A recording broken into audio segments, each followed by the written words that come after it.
you're right, you are never working with me again. Back about 7 years ago, I was promoted to office manager of a small construction company.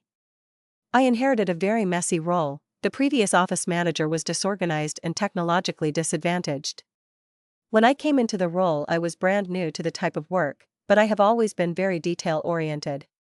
I didn't understand the vendor or inventory process, so I immediately began to log everything I could so I would be able to make reports/understand it all. Fast forward about 2 months into the role and the owner of the company informs me he only wants to sign checks 1 day a week. Essentially, we would inform our vendors that any invoices received Friday through Thursday at noon would have a check cut and signed on Friday. I am not sure if this is standard anywhere else, but judging by a few vendors' reactions, it wasn't in this industry. Understandable, we are talking about truck drivers who go and pick up a load of material, pay for it, then deliver it to the job or our yard. So if they do that Friday, turn in the invoice, they are out $500 to $1,000 until the next Friday. They were used to being paid within 1 to 2 days, and some of these guys live paycheck to paycheck. It wasn't ideal for them. I sent out an email to the vendors and explained the processes. While not all of them were happy, no one had too much of an issue with it. I gave them, I think, like 2 weeks of notice before the policy would begin. Plus we had worked with all of them for years, they knew we were good for the money. Then there was this one vendor. He stated it was going to be a headache. I apologized, explained this was the new policy and we couldn't adjust. He accepted it, I thought, and we moved on. 3 or 4 weeks later, he calls me in a hissy fit because he needs his check now.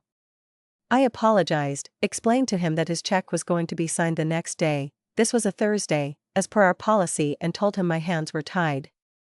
He hung up on me and called my coworker, project manager. He was screaming into the phone, which, since we were in the same tiny office, meant I heard every word. It ended with, "I won't work with that B/TCH from here on out. I will only talk with you." Oh really? That is how it is? Well, here is the thing. Like I said, I am pretty detail-oriented. The product he delivered to our yard was consistently off. My system would say we have 100 yards of it, but my super would be asking for 3 more loads, 45 yards each, because the back had roughly 10 yards left. I had brought up the issue with the owner and super. We had established a new protocol that our personal crew truck drivers needed to fill out papers every day to show what they were taking to projects. I was keeping track of every yard and sure, there should have been some loss, but 100 yards? I had always assumed it was a shortage on our end. That we were overusing this material, or they weren't tracking their loads to jobs correctly, or we were measuring it incorrectly in the back, probably a combination of the 3. After being called AB/TCH though, I called one of my vendors who delivered a different material and asked him if he could deliver this material.